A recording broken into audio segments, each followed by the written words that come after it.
खंबा घड़ी जयपुर के हमारे चौथे व्लॉग में आप सभी का वेलकम है।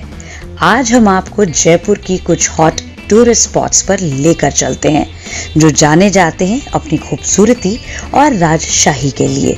तो आइए चलते हैं और इन्हें एक्सप्लोर करते हैं। Hello and welcome to Road Tales. जैसे हमने आपको प्रॉमिस किया था कि अगले व्लॉग में आप लोगों के लिए हमारे पास बहुत कुछ है, तो आज हम आपको जयपुर के जो फेमस टूरिस्ट स्पॉट्स हैं वो आपको लेके चलेंगे। मेरे पीछे आप जल महल देख रहे हैं। जल महल जिसको वाटर पैलेस भी कहा जाता है और इसको कहें तो बीचों बीच बनाया गया है पैलेस के। इसकी खूबसूरती यहाँ पर देखते ही बनती है। काफ़ी ज़्यादा टूरिस्ट अट्रैक्शन है इस जगह का। लेकिन यहाँ पर लेक पैलेस के अलावा और भी कई सारे यहाँ पे फोर्ट्स हैं जिनको आप एक्सप्लोर करते हैं। ख़ास तौर से बात करें नाहरगढ़ फोर्ट है, जयगढ़ फोर्ट है। तो अभी फ़िलहाल हम आपको जयगढ़ फोर्ट लेके जा रहे हैं। अरावलीज़ की इन पहाड़ियों में एकदम बीचों बीच ये फोर्ट्स बसे हुए हैं। चढ़ाई थोड़ी कर जानी पड़ती है। तो फ़िलहाल आपको जयगढ़ फोर्ट लेके चलते हैं और दिखाते हैं कि इस फोर्ट की क्या खासियत है और किस तरीके से ये क्यों यहाँ पर इतना टूरिस्ट अट्रैक्शन बना हुआ है।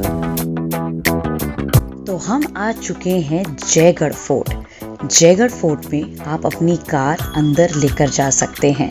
जो लोग कार से नहीं आते हैं वो कैब्स भी ले जा सकते हैं या फिर ऑटोज़ आते हैं, लेकिन ऑटोज़ आप अंदर नहीं ले जा सकते, आपको थोड़ा सा वॉक करके जाना होता है। जो लोग अपनी कार के साथ अंदर जाते हैं वो चार्जेबल रहता है, उसके लिए आपको तकरीबन 100 रुपये देने होते हैं एज एन एंट्री फीस। तो अपनी कार को अंदर लेकर जब आप जाते हैं तो आपको काफ़ी कहें तो रॉयल सी फीलिंग आती है कि किस तरीके से जो राजा महाराजा जब इस पैलेस में एंटर करते हैं तो वो फीलिंग उनको रहती होगी। तो ये काफ़ी ज़्यादा कहें तो एक अनोखा एक्सपीरियंस भी रहता है, थोड़ा कन्वीनियंट भी रहता है। फैमिली के साथ है तो अच्छा यही रहता है कि आप अपनी गाड़ी अंदर ले जाएं ताकि आपको प्रॉब्लम ना हो। पार्किंग की यहाँ पर कोई समस्या नहीं है।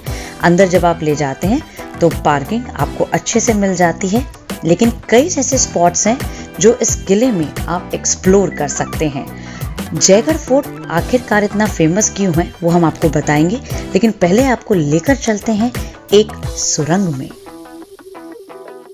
तो जयगढ़ में एंट्री करते हैं जब आप, तो सबसे पहले आपको यहाँ पर दिखता है ये एक पूरी आपको दिखा दे कि जो राजा जय सिंह थे उन्होंने यहाँ पे एक सुरंग बनाई हुई है जो आमेर किले से जुड़ती है। इस सुरंग की खासियत ये है कि यहाँ पर वो जीत कर जो भी चीज़ें लाते, वो अपना सोना जो लाए थे वो सोना यहाँ छुपा कर रखा गया था। और इसी सोने से यहाँ के जो लोग हमें बता रहे हैं कि इसी सोने से पूरे जयपुर को बसाया गया था। ख़ास बात यह है कि जब राजा महाराजाओं का शासन ख़त्म हुआ, सरकारें आ गई, तो उसके बाद आपको दिखाएं यहाँ पे कि जो सोना था सरकार ने उसको निकाला। आपको जानकर हैरानी होगी कि जो सोना निकला था 7 ट्रक सोना निकाला गया था। तो कितना ज़्यादा उनका जीता हुआ होगा।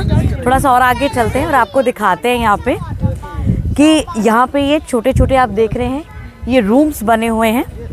ये रूम्स जो हैं ये उनके जो जितने भी वर्कर्स थे या जो सेवा करने वाले लोग होते थे वो यहाँ पर रहते थे।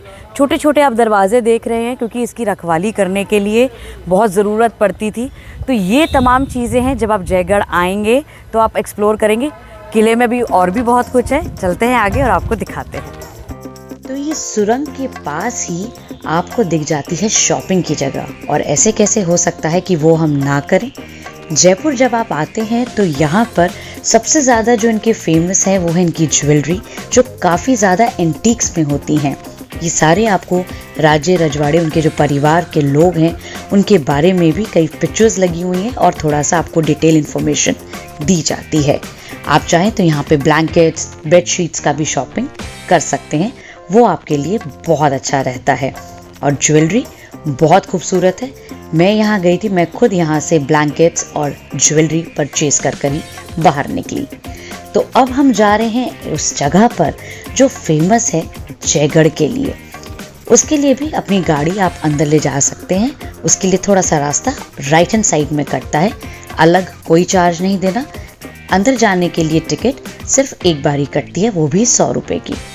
तो अब हम जो जा रहे हैं वो उस जगह जा रहे हैं जिसके लिए लोग दूर दूर से इस जयगढ़ किले को देखने के लिए आते हैं। जब ज़्यादा रश होता है तो आप कोशिश ये करें कि जब आप गाड़ी लेके जाएं, हालांकि थोड़ी सी चढ़ाई है ये जो आप देख रहे हैं, तो यहाँ पर भी गाड़ी जाती है, लेकिन कई बारी बैक करने में निकालने में प्रॉब्लम हो जाता है, तो हमने अपनी गाड़ी थोड़ा नीचे खड़ा करना ही ज़रूरी समझा और पैदल हम चल पड़े। तो हम आ चुके हैं जयगढ़ फोर्ट का वो मेन ये जो जगह जिसके लिए सारा टूरिस्ट आता है। जयगढ़ फोर्ट इसलिए कहा जाता है क्योंकि ये एक विक्ट्री फोर्ट, जयगढ़ जैसे इसका नाम है वो है, और वो किस वजह से आपको लेके चलते आगे और बताते हैं। यहाँ पर जो पूरे विश्व की जो सबसे बड़ी तोप है वो यहाँ पे देखने को मिलती है, जिसकी कहे तो ये 20 फीट लंबी है और इसका वज़न तकरीबन 50 टन के करीब है। कई कहानियाँ हैं इस तोप को लेकर, लेकिन सबसे ज़्यादा जो प्रसिद्ध है वो ये बताया जाता है कि ये सिर्फ एक बार फायर किया गया था, उसके बाद इसको दोबारा फायर नहीं किया गया।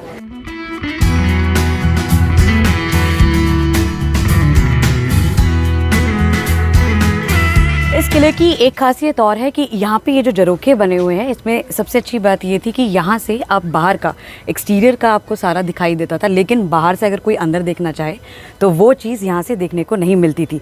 तो ये छोटे छोटे झरोखे जो थे ये एक्सटीरियर्स में आप देख सकते हैं कितने छोटे हैं।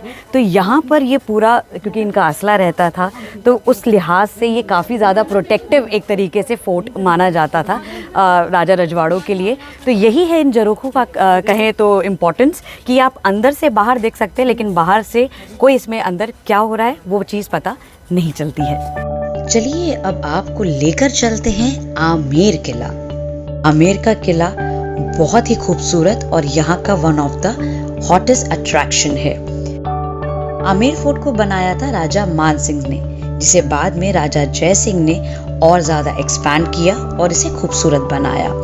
इस फोर्ट के एंट्री करने की जो विजिटिंग आवर्स हैं वो है 9:30 से 5 बजे तक, और एंट्री फी लगती है 100 रुपये।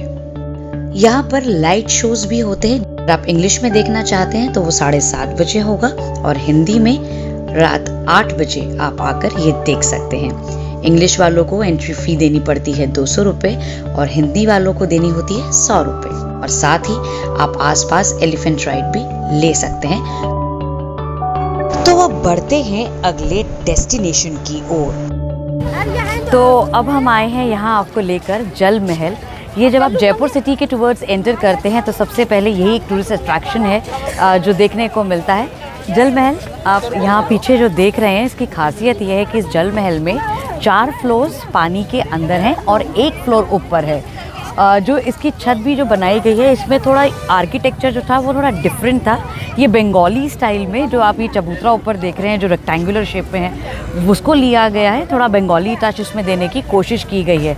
लेकिन कहते हैं कि यहाँ पे जब बनाया गया था इसका बनाने के पीछे कारण ये था कि आगे एक डैम है, उस पर नज़र रखने के लिए या उसको थोड़ा देखने के लिए इसका सहारा ज़रूर लिया जाता था।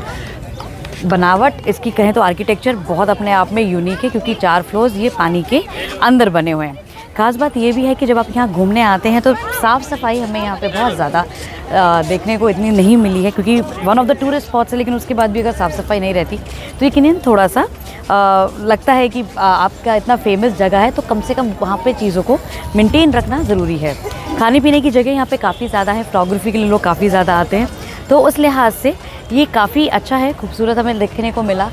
संडे के दिन हम यहाँ पर आए हैं तो यहाँ पर लोगों की भीड़ भी काफ़ी ज़्यादा है, लेकिन कुल मिला के थोड़ी सी सफाई हमें लगता है कि यहाँ पे होनी चाहिए ताकि लोगों को भी देखने में थोड़ा प्लेजेंट लगे।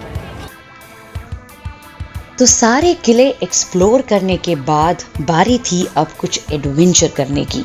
तो आपको हम जयपुर के एक ऐसे सेंचुरी लेके चलते हैं, एक ऐसे रिजर्व लेके चलते हैं जो टूरिस्ट को ज़्यादा नहीं पता, कुछ लोगों को पता है क्योंकि लोग यहाँ पे थोड़े किले ही ज़्यादा देखते हैं, लेकिन यहाँ आप लेपर्ड रिजर्व में आकर एक्सप्लोर कर सकते हैं। वो कितना एडवेंचरस होता है, हम अंदर चलते हैं और देखते हैं। वो जयपुर की ऐसी अनएक्सप्लोर्ड जगह लेकर आए हैं जहाँ पर ज़्यादा टूरिस्ट को इसके बारे में पता नहीं है। हम आए हैं, मेरे पीछे आप ये देख रहे हैं झलाना लेपर्ड रिजर्व। अब यहाँ पर लेपर्ड्स हैं, अगर आप अपनी फैमिली के साथ एंजॉय करने आते हैं तो लेपर्ड्स, अगर आपका लक अच्छा रहता है, you will have a watch at it. ना सिर्फ लेपर्ड्स, यहाँ पे कई ऐसी कहे तो मैमल्स हैं जहाँ पे इनको आके आप एक्सप्लोर कर सकते हैं फैमिली के साथ। बहुत अच्छी जगह है। अब अंदर चलते हैं और आपको एक बार इसका व्यू दिखाते हैं कि जब आप अंदर एंटर करते हैं इसमें क्या नज़ारे रहते हैं और क्या हम लोग इतने लकी हो पाते कि हमें लेपर्ड मिलता है या नहीं। So let's go and have a watch. Jhalana leopard safari आप जीप से एक्सप्लोर करते हैं, वो भी ओपन जीप में। यहाँ बैठकर काफ़ी अच्छी फीलिंग आती है, पूरी जंगल वाली। और यहाँ के जो रास्ते भी हैं थोड़े इतने ऊबड़ खाबड़ हैं कि वो आपको बहुत खूबसूरत और पूरा जंगल का फील देते हैं। जब आप रास्ते में आगे बढ़ते जाते हैं तो आपको यहाँ पर कई जानवर भी दिख जाते हैं। नील गाय आपको दिख जाएंगी, लंगूर आपको दिख जाएंगे, लेकिन हमें तो इंतज़ार है लेपर्ड का। तो देखते हैं कि हमारी किस्मत कितनी अच्छी रहती है। हालांकि हमारे ड्राइवर भैया बहुत देर से हमारे साथ कोशिश कर रहे हैं, कई स्पॉट्स हमें लेकर गए हैं कि वो रुकें और देखें, लेकिन अभी तक तो हमें नाकामयाबी ही हासिल लगी है। झलाना लेपर्ड रिजर्व में कई ऐसे कहें तो पॉइंट्स हैं जो आपको दिखाए जाते हैं। उनमें से एक है शिकारी पॉइंट। उसकी क्या खासियत है, चलिए वो भी एक बारी अंदर चल के देख लेते हैं। लेकिन ऊपर जाकर हम जब यहाँ आए तो ये इलाका या एरिया बहुत खूबसूरत है।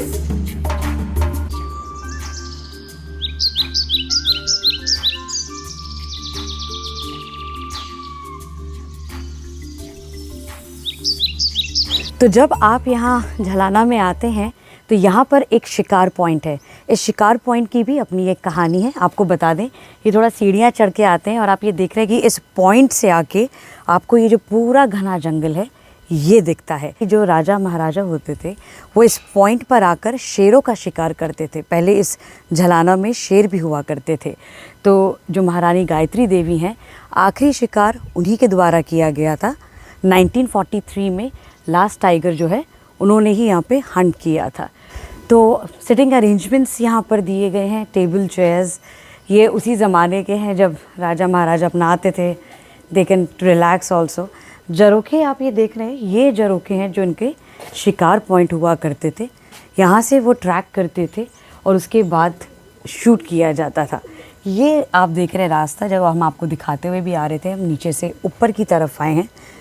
रास्तों में बीच में काफ़ी मोर और ये सारी जगह अभी हमें दिखी हैं। आगे भी जो हमारे साथ ड्राइवर हैं वो कह रहे हैं कि हमें और एक्सप्लोर करने को मिलेगा, तो देखते हैं कैसा रहता है। लेकिन ये वो शिकार पॉइंट है जो राजा महाराजाओं के अपने एसेंस पे या उनके हिसाब से ये कहानियाँ स्थित हैं। झलाना लेपर्ड रिजर्व 23 स्क्वायर किलोमीटर में कहें तो फैला हुआ है। यहाँ तकरीबन 30 से 35 लेपर्ड्स हैं जिनकी काउंटिंग है, और 6-7 लेपर्ड्स ऐसे हैं जो टूरिज्म के टेरिटरी एरिया में आते हैं। अगर आप एक एंथुसियास्टिक वाइल्ड लाइफ लवर हैं तो उसके लिए आपको यहाँ पे थोड़ा कहें तो आकर काफ़ी अच्छा लगेगा।